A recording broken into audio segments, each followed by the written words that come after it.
Oh boy. Oh yes, the word of the day. The word of the day is everlasting. Everlasting. Now, everlasting is different from eternal. The Father is eternal. Our life is eternal.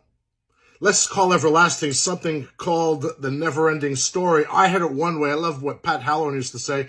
Pat Halloran, a seer and a prophet, says it's the demonic never-ending story. It's going around the mountain again and again and again. That's everlasting. This everlasting condition that I just can't get off of the cycle of things. That's what ends up happening with that word concerning our calendar. Did you know our calendar is filled not just with days of the week, months of the year, but it's also filled with what's called time-gated events. Time-gated events. It happens. You go through the calendar year, and then you say, well, wait a minute. Whoa, wait. Okay. So, hey, it's August 4th, and you know what happened in my life on August 4th? And we allow those past events become gates into our now moment. And it wants to be a gate into your future at any point in time.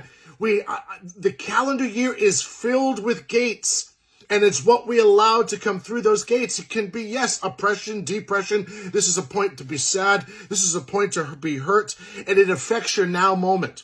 The everlasting condition is time-gated events that allows whatever. In other words, think about it. For the most part, St. Patrick's Day is a time-gated event. For many people, it's just a time to indulge.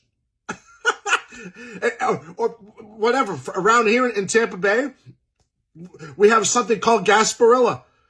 And it's just that time of the year, end of January. It's just the time to indulge in debauchery and what have you. I'm not opposed to celebrating whatever and having a good time at all. But when it becomes an indulging deal, an indulging thing, in other words, it can just happen during the holidays. For many people during the holidays, that becomes a time-gated event for hurt and pain, loss of loved ones. Wow, I don't have these people in my life anymore. Oh, the word of the day is everlasting. The Father wants to get you off of that chronic, never-ending story of these things continuing to pop along in your life throughout the year that causes you to become less of what you really are, made in His likeness and in His presence, in His joy.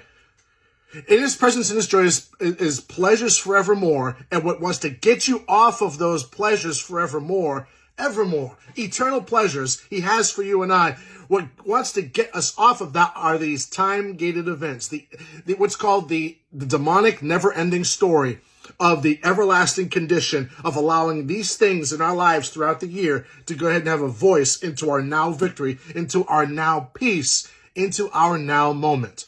The Father is desiring to get you off of that cycle.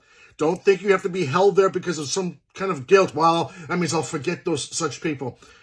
No, He's just saying, can you celebrate me in your now moment? Go ahead, and if there are certain gates in your life, just go ahead and declare the voice of the blood of the Lamb I place on each gate of my life. That now what comes through those gates will be from Him and not from hurt, pain, depression, misery, anger, regret. No, now those gates will go ahead and be one of the Father's purposes and what He has for me now. He turns that curse. He turns the mess into a blessing. Yeah. Everlasting is the word. Eternal life is greater. We choose the eternal things.